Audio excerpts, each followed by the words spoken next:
Looks like we're on to get started. Let's check.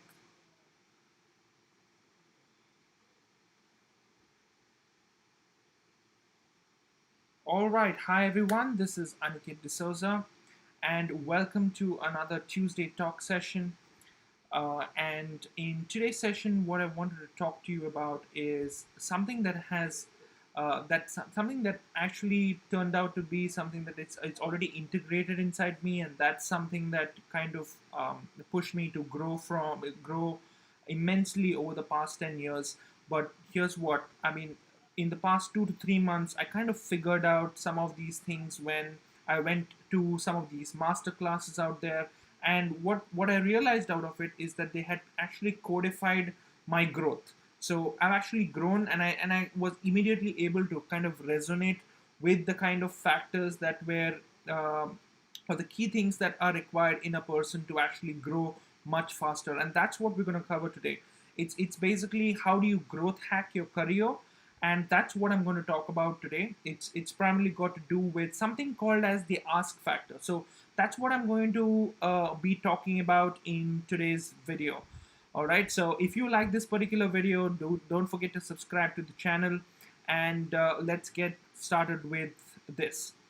So what I'm going to do is I'm going to take you through a deck that I have worked on. But before I actually get started with this particular deck, what I want to do is I want to take you through one of the videos. Let's see.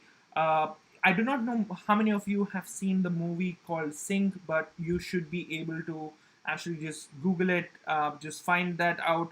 I'll put a link in the description as well with this particular scene where there are a couple of people who have come together for an audition. So they are or doing an audition for a singing competition, and this is basically cartoon characters. So you have animals who have basically come together, and they are all waiting for who's going to be selected to win the $10,000 prize.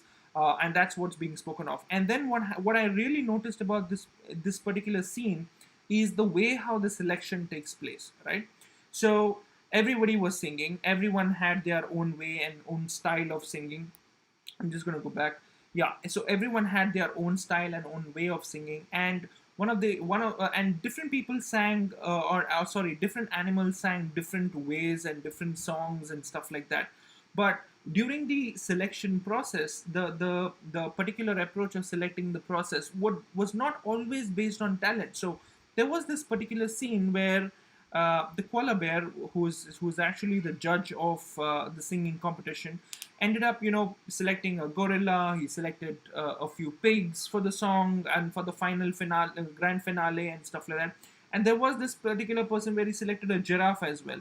And then he just announced saying that, okay, you are the winner, okay, you have been selected for the show. And the giraffe was like, okay, I can't hear you, can you repeat that? And then he said again, saying that, oh, you know what, you've been selected for the show. And then the giraffe again says, I can't really hear you properly. And then this person, the koala, says, saying that I can't imagine doing something like this on a daily basis, right? Or he says that I cannot imagine doing this all through my life, trying to actually communicate with the person. Now, here, if you notice, the singing, as part of how the singing competition went, the talent existed, but it was the compatibility that was the problem, and that is the reason why the giraffe did not get selected. So that's what I wanted to tell you today. Today's talk is going to give you an understanding of how people select, how companies recruit people, how is a selection happening of candidates. For most of you, you've always been taught that having a good degree, having certificates, these are the selection criterias. But what I've realized over a period of time, and what does this particular factor comprise of, is three different things. They are not only related to knowledge. It's not always about going and securing degrees and securing diplomas and having certificates. It's also about the other things that are out there. So that's what I'm going to cover today. So as you can see, this is basically, it's called the ask factor. It's not something that's coined by me. It is something that existed. I just found it that resonates with my life and what's happened in my life in the past 10 years. And that's what I wanted to talk to you about. So that's what this is about. So let's do that, right? Sorry about that. Okay, so as you can see over here, I've basically created the ask factor. So what is this particular ask factor? So the ask factor is actually got to do with the competency factor. And when you talk about competency, it's not always going to be your competencies are not always based on knowledge. It's not always about knowledge. Okay, there are other elements involved. So I'm going to take you through what these elements are. So first one, yes, K is one of those key important things. You got to have knowledge, and without the knowledge, it's pointless. So you got to have knowledge in order to basically go to the next level, or you want to grow in your career. So you need to have that knowledge. You need to kind of have a base level of knowledge and understanding, so that you can talk to people, you can make people understand things like that. So you have those things with you. But sorry, it's not make people understand, but it's more like you have this thing inside you, that you know things, right? So that's knowledge. The second one is the skill. So skills can be about, like what I said, make people understand. Now you have the skill of passing your knowledge from you to another person. It's very important.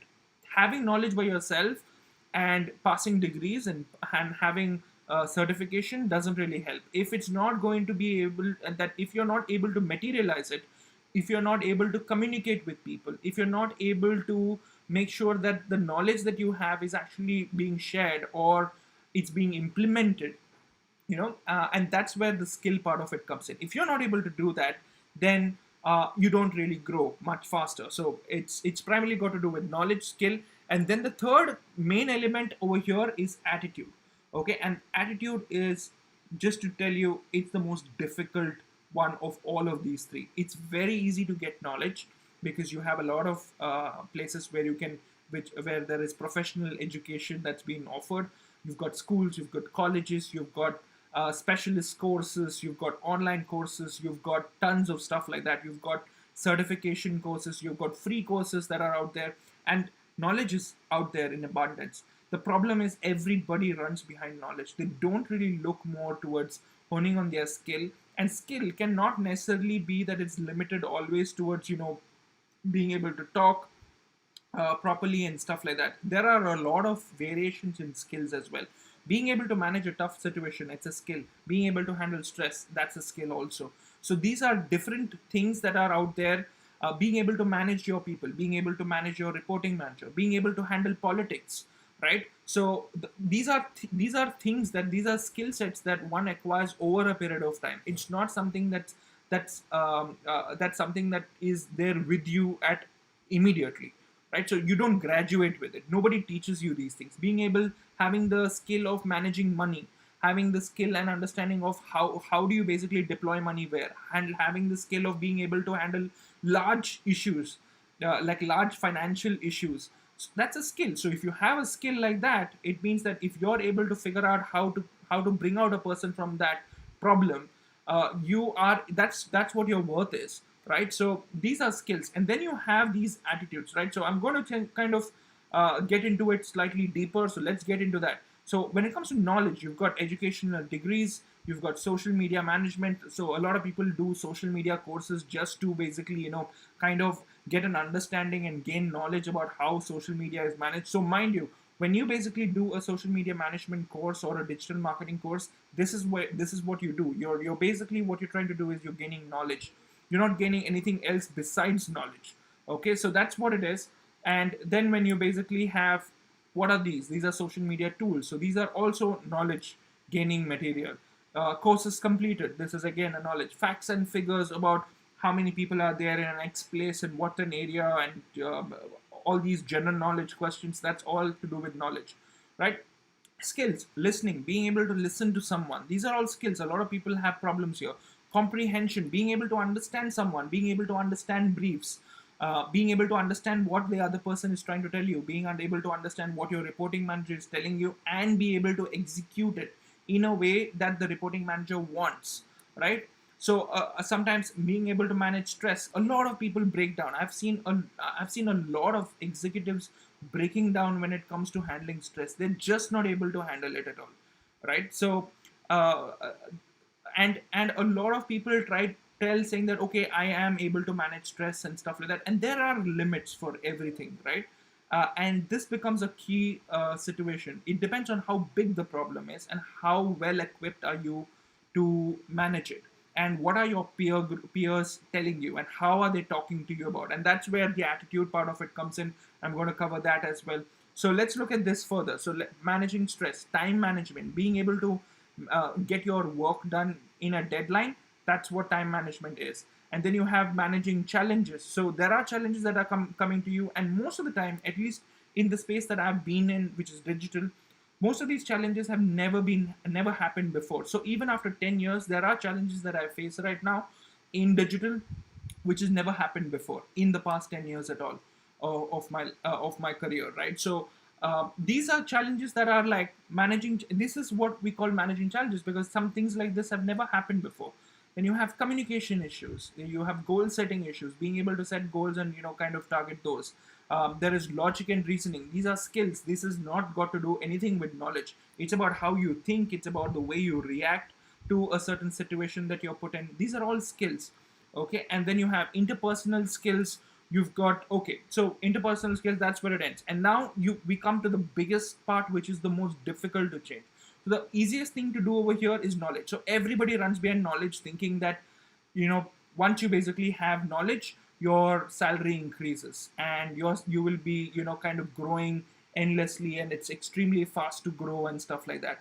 The problem here is most people don't realize that knowledge is just one part of your competency factor. The other two parts are important. Some people talk about knowledge versus experience, which is better, and it's obviously experience, because experience comes in the skill side of it, which is a much difficult thing to kind of gain or grasp.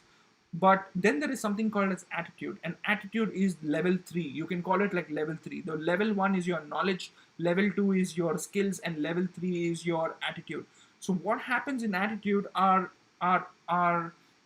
can actually shape a person, can actually determine you, or kind of guide you to acquire knowledge, can guide you to kind of acquire skills. It's about how you deal with people and how you deal with situations, and what is your mindset. And ideally it's got to do everything with the mindset, how you think, right? So your integrity, values, self motivation, self confidence. Sometimes when you kind of handle stress, it's like it goes overbound, and at times it becomes extremely difficult. I remember this particular thing. I had a client of mine, and he ended up taking over. He kind of poached some of our employees. We had a team. We had a very small team. This was right in the beginning of when we started off. When I started off my company, and at that point of time, this particular client kind of poached our top, I can say, 4 people, right?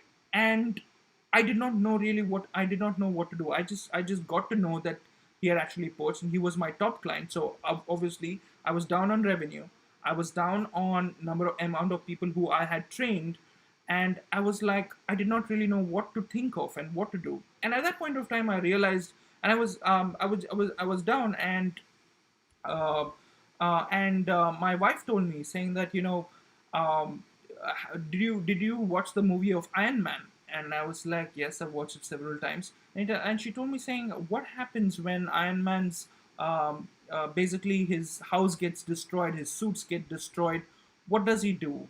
And I tell him that he's basically kind of with his head down, he's gone to some place destroyed, and then that kid kind of motivates him, and he suddenly realizes that what, even if things are destroyed, he can build things from scratch. And that's what I realized at that point of time. This was way back in 2015. And at that point of time, I realized, saying that, what happens if 4 people move out?